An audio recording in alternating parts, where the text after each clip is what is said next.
ഡോ എണീക്കടോ. ഗേറ്റിലൊന്ന് അടിച്ച് നന്ദ പറഞ്ഞതും ഒന്ന് ഞെട്ടി കണ്ണുകൾ തുറന്നു അയാൾ. ഗേറ്റിന് പുറത്തേക്ക് നോക്കിയതും നന്ദയെ പുറത്ത് കണ്ട അയാൾ ഒന്ന് ഞെട്ടി. ഒന്നോട് കണ്ണ് തിരുമ്മി. നന്ദ തന്നെയാണെന്ന് പുറത്ത് എന്ന് ഒന്നോടെ നോക്കി.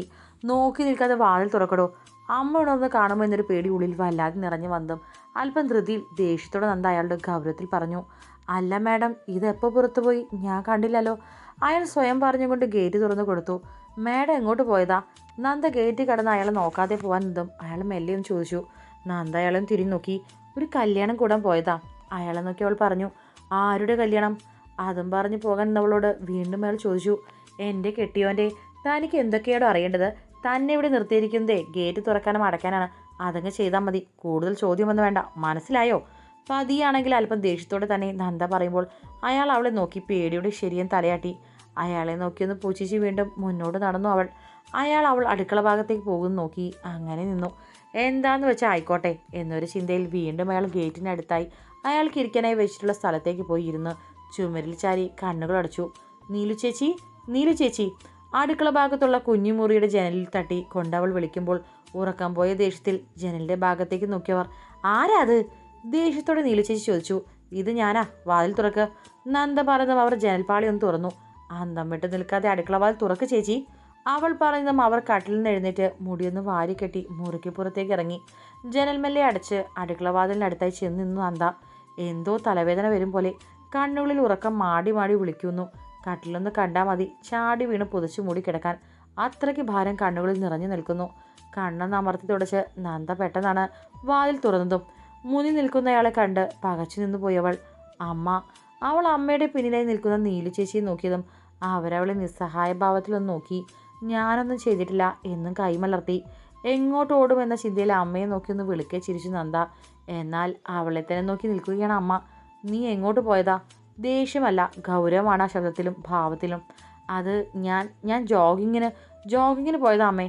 ഒന്ന് പതറി വിക്കി നന്ദ പറയുമ്പോൾ അവളെ നടിമുടി നോക്കി അമ്മ. അവർ നോക്കുന്നത് കണ്ടതും അവൾ അവളെ തന്നെ നോക്കി. ജീൻസും പാൻറ്റും ബ്ലാക്ക് ടീഷർട്ടും ജാക്കറ്റും കൂളിംഗ് ഗ്ലാസ് ഷൂ. ഈ കോലത്തിലാണോ ജോഗിങ്ങിന് പോയത്? അവർ ചോദിച്ചു. അവൾ അവരെ നോക്കി ഒന്ന് ഇളിച്ച് കാണിച്ചു. ഇതിനെന്താ കുഴപ്പം? നല്ലതല്ലേ. ഇങ്ങനെ പോയ എന്താ? അവൾ അവരെ നോക്കി പെട്ടെന്ന് പറഞ്ഞു. ഓഹോ, ഇപ്പോൾ സമയം 5:30. അപ്പോൾ എൻ്റെ മോൾ എപ്പോഴാണ് ജോഗിങ്ങിന് പോയത്? മുന്നിലൂടെ വരാതെ എന്തിനാ അടുക്കളവാതിൽ തുറന്ന് കള്ളന്മാരെ പോലെ വരുന്നേ? അവർ കൈകൾ പിണച്ച് കെട്ടി ചോദിച്ചു.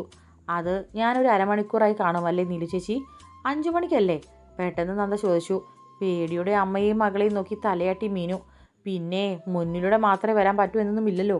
നമ്മുടെ വീടല്ലേ, എനിക്ക് ഇതിലേ വരണമെന്ന് തോന്നി വന്നു, അത്രയേ ഉള്ളൂ. അതിനെ അമ്മ എന്തിനെ കള്ളന്മാരെ ചോദ്യം ചെയ്യും പോലെ ചോദ്യം ചെയ്യുന്നേ?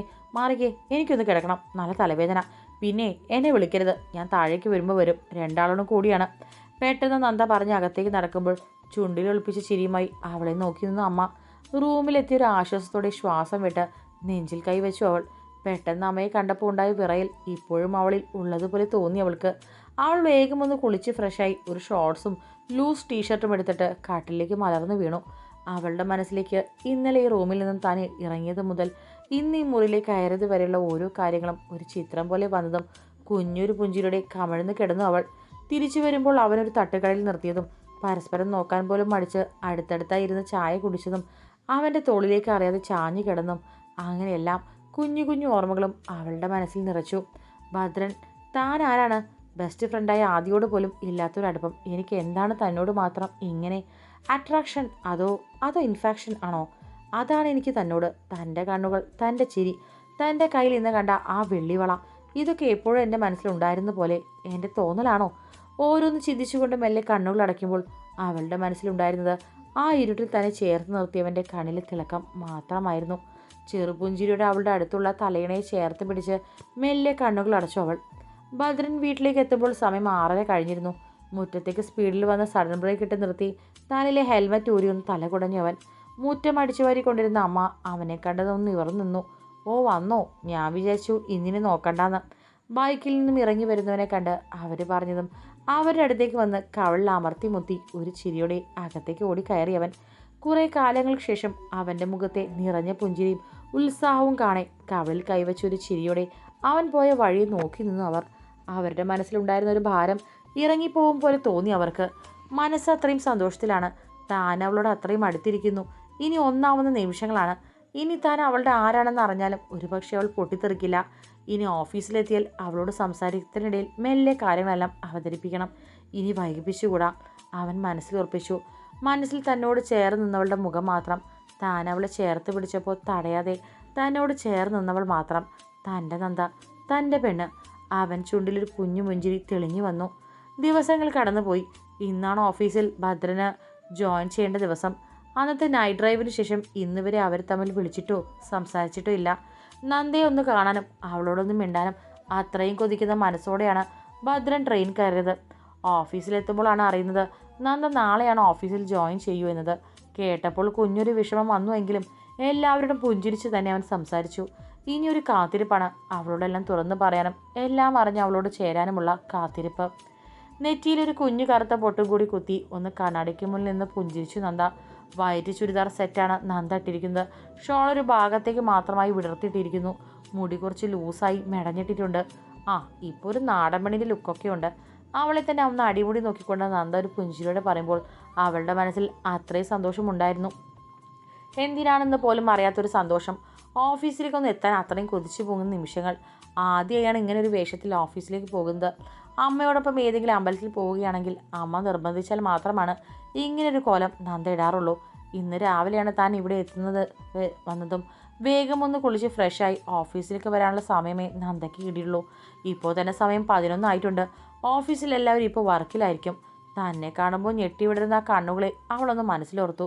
അറിയാതൊരു പുഞ്ചിരി ചുണ്ടിൽ വിരിഞ്ഞ നിമിഷം ചുണ്ടുകൾ രണ്ടും ഒന്ന് അമർത്തിപ്പിടിച്ച് ആ തിരക്ക് പിടിച്ച റോഡിലേക്ക് നോക്കി അവൾ ഡ്രൈവ് ചെയ്തു. ഡോ, താൻ എന്തെങ്ങനെ ഇരിക്കുന്നേ? വയ്യേ സോഫി? തല ടേബിളിൽ വെച്ച് കൈകൊണ്ട് മൂടി കണ്ണുകളടച്ച് കിടക്കുന്നവളെ ഭദ്രനും തട്ടി വിളിച്ചു. സോഫി, എനിക്ക് എന്താ പ്രോബ്ലം? അവൾ എഴുന്നേൽക്കില്ല എന്ന് കണ്ടതും വീണ്ടും അവളെ തട്ടി വിളിച്ചു. അവൾ തല ഉയർത്തി ഭദ്രനെ നോക്കി. എന്താ, താൻ കരഞ്ഞോ? ചുവന്ന കലങ്ങിയ കണ്ണുകളും വീർത്ത് കെട്ടിയ മുഖവും കാണെ അവളുടെ അടുത്തേക്ക് അല്പം കൂടി നീങ്ങി വന്നുകൊണ്ട് ഭദ്രൻ ചോദിച്ചു. അവൾ അവനെ നോക്കി ഇല്ലം തലയാട്ടി ഒന്ന് പുഞ്ചിരിക്കാൻ ശ്രമിച്ചു. എന്താടോ, ഞാൻ വന്നിട്ട് ഇതുവരെ തന്നെ ഇങ്ങനെ കണ്ടിട്ടേ ഇല്ല. എന്താ തനിക്ക് പറ്റിയേ? കാര്യം പറയടോ.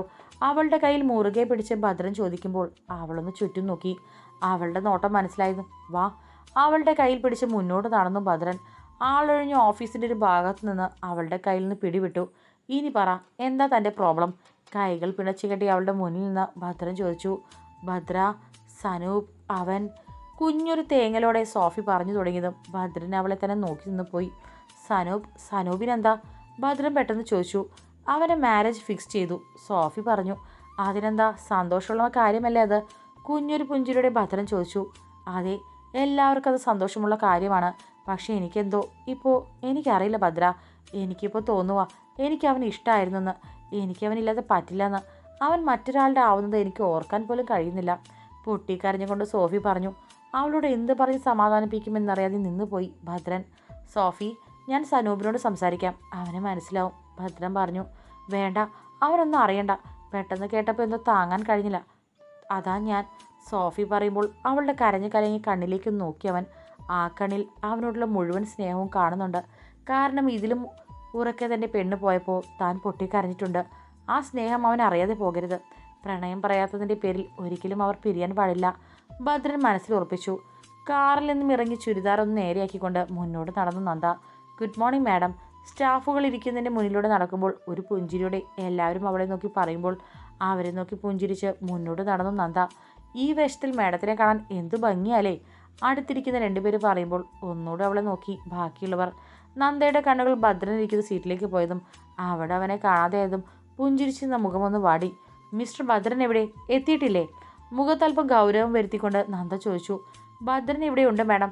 സോഫിയെ കൊണ്ട് എങ്ങോട്ടോ പോകുന്നു കണ്ടു. അടുത്തിരിക്കുന്ന ആൾ പറഞ്ഞതും നന്ദയുടെ മുഖം സംശയഭാവത്തോടെ മുന്നോട്ട് നടന്നു. സോഫി, നിന്റെ സ്നേഹം അവൻ അറിയണം. പിന്നീട് ഒരിക്കൽ നീ പറഞ്ഞിരുന്നെങ്കിൽ ഞാൻ നിന്നെ സ്വീകരിച്ചേനെ എന്ന് അവൻ പറയാൻ ഇടവരരുത്. പെട്ടെന്ന് അവനോട് എല്ലാം പറയണ്ട, പതിയവനെല്ലാം പറയണം. നീ എൻ്റെ കൂടെ നിൽക്കുകയാണെങ്കിൽ അവനൊരു പക്ഷേ നിൻ്റെ ആവും. നിൻ്റെ സ്നേഹത്തിൽ നിനക്ക് വിശ്വാസമുണ്ടെങ്കിൽ നീ എൻ്റെ കൂടെ നിൽക്കുക. ഭദ്രൻ പറയുന്നതും അവൾക്ക് വേണ്ടി അവൻ നിൽക്കാമെന്ന് പറയുന്നത് കേട്ടതും ഒരു പുഞ്ചിരിയുടെ കണ്ണുകൾ നിറഞ്ഞു സോഫി അവനെ പെട്ടെന്ന് കെട്ടിപ്പിടിച്ചു. ഒരു പുഞ്ചിരിയുടെ അവളെ ചേർത്ത് പിടിച്ച് അവളുടെ തോൾ തട്ടിക്കൊടുത്ത് ഭദ്രനൊന്ന് പുഞ്ചിരിച്ച് മുന്നോട്ട് നോക്കിയതും തന്നെ നോക്കി നിൽക്കുന്ന നന്ദയാണ് കാണുന്നത്. കൈകൾ ചുരുട്ടിപ്പിടിച്ച് ദേഷ്യം കൊണ്ട് അവനെ തന്നെ നോക്കി നിൽക്കുന്നവളെ കണ്ടതും കണ്ണുകളൊന്ന് മുറുകെ അടച്ച് തുറന്നു ഭദ്രൻ. അവൻ മെല്ലെ നെഞ്ചിൽ നിന്ന് സോഫയെ മാറ്റിയപ്പോഴേക്കും ദേഷ്യത്തോടെ അവരെ നോക്കി നന്ദ തിരിഞ്ഞ് അവളുടെ ക്യാബിനിലേക്ക് പോയി. തന്നെയും സോഫിയെയും ദേഷ്യത്തോടെ നോക്കിയ മിഴികൾ ഓർക്കവേ ആകെ തളരും പോലെ തോന്നി അവന്. എന്താ എന്താ ഭദ്ര? ഭദ്രൻ്റെ മുഖം പെട്ടെന്ന് മാറിയത് കണ്ടതും എന്താണ് പെട്ടെന്ന് സംഭവിച്ചതെന്നറിയാതെ സോഫി ഭദ്രനോട് ചോദിച്ചതും അവളെ നോക്കി ഒന്നുമില്ലെന്ന് തലയാട്ടി കാണിച്ചു ഭദ്രൻ. താൻ അവൾക്ക് വേണ്ടി ഇത്രയും കാലം കഷ്ടപ്പെട്ടത് മുഴുവൻ നിമിഷ നേരം കൊണ്ട് ഒന്നും അല്ലാതായി പോയതുപോലെ തോന്നി അവന്. അവളോട് എന്ത് പറയും? എന്ത് പറഞ്ഞാലാണ് അവൾ വിശ്വസിക്കുക? എങ്ങനെ പറഞ്ഞ് മനസ്സിലാക്കും? ഇപ്പോഴും നന്ദ തൻ്റെ വെറും ബോസ് മാത്രമാണ്. മനസ്സിലെവിടെയെങ്കിലും ഒരു സ്ഥാനം തനിക്കായി ഉണ്ടായിരുന്നെങ്കിൽ അത് ഈ നിമിഷം പോയി കാണും. ഇനി എന്താണ് ഞാൻ ചെയ്യുക? ഭദ്ര, സോഫി വിളിച്ചതും ഓരോന്ന് ആലോചിച്ചു കൊണ്ടിരുന്ന ഭദ്രൻ പെട്ടെന്ന് ഞെട്ടി അവളെ നോക്കി പുഞ്ചിരിച്ചു. എന്താടോ എൻ്റെ മൂഡൗട്ട് മാറ്റാൻ നിന്നിട്ട് ഇപ്പോൾ? തനിക്കെന്താ പറ്റിയേ? സോഫി ചോദിച്ചതും ഒന്നുമില്ല, താൻ ചെല്ല്, സനൂപിനോട് ഞാനൊന്ന് സംസാരിക്കട്ടെ, അവൻ്റെ മനസ്സിൽ എന്താണെന്ന് അറിയണം ആദ്യം. ഭദ്രൻ പറഞ്ഞതും ഒന്ന് തലയാട്ടി സോഫി മുന്നോട്ട് നടന്നു.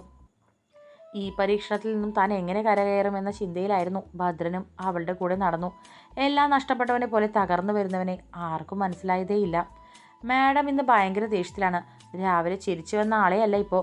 ഒരാഴ്ച മാറി നിന്നതിൻ്റെ എല്ലാ കാര്യങ്ങളും നോക്കി എല്ലാവരോടും ദേഷ്യപ്പെടുന്നുണ്ട്. ഇനി അടുത്തത് ആരാണാവോ? സെബാൻ ജാബിറിനോട് പറയുമ്പോൾ അതും കേട്ട് തലയിൽ കൈവച്ചിരുന്നു പോയി ഭദ്രൻ. രാവിലെ കണ്ടതിന് ശേഷം നന്ദയെ പിന്നെ പുറത്തേക്ക് കണ്ടിട്ടേയില്ല. ഇപ്പോൾ ഉച്ച കഴിഞ്ഞിട്ടുണ്ട്. ഇതുവരെ തന്നെ അകത്തേക്ക് വിളിച്ചിട്ടില്ല. മിസ്റ്റർ പി എ തന്നെ മാഡം വിളിപ്പിച്ചോ? ജാബിർ ചോദിച്ചതും ഇല്ലെന്ന് തലയാട്ടി ഭദ്രനൊന്നും പുഞ്ചിരിക്കാൻ ശ്രമിച്ചു. തനിക്ക് എന്താടോ പറ്റിയേ? ഇന്ന് ഉച്ചയ്ക്കൊന്നും കഴിച്ചിട്ടില്ല. ആരെങ്കിലും തേച്ചൊട്ടിച്ചോ? ഒരു തമാശ പറയും പോലെ പറഞ്ഞ് സെബാനും ജാബിറും ചിരിക്കുമ്പോൾ അവരറിഞ്ഞില്ല ഹൃദയം നുറുങ്ങി നിൽക്കുന്നവൻ്റെ വേദന. സാർ, മാഡം തരാൻ പറഞ്ഞു. ഒരു കവർ ഭദ്രന് നേരെ നീട്ടി പ്യൂൺ പറയുമ്പോൾ അത് അയാളെ കയ്യിൽ നിന്നും വാങ്ങി അയാളെ നോക്കി പുഞ്ചിരിക്കുമ്പോഴും അവൻ്റെ ഹൃദയമിടിപ്പ് കൂടിക്കൂടി വന്നിരുന്നു. എന്താ ഭദ്ര ഇത്? ജാബിയും സെബാനും അടുത്ത് വന്നും അവരെ നോക്കി ടെൻഷനോടെ കവർ പൊട്ടിച്ചു Bhadran. My God, transfer letter, Seban പറഞ്ഞു. എങ്ങോട്ട്? ജാബിർ ചോദിച്ചും. പോണ്ടിച്ചേരിയുള്ള ഇവിടെയുള്ള ബ്രാഞ്ച് ഓഫീസിലേക്ക്, സെബാൻ പറയുമ്പോൾ ജാബിർ ഭദ്രനെ ദയനീയതയോടെ നോക്കി. ഭദ്രൻ ഇപ്പോഴും ആ പേപ്പറിലേക്ക് തന്നെ നോക്കി നിൽക്കുകയാണ്.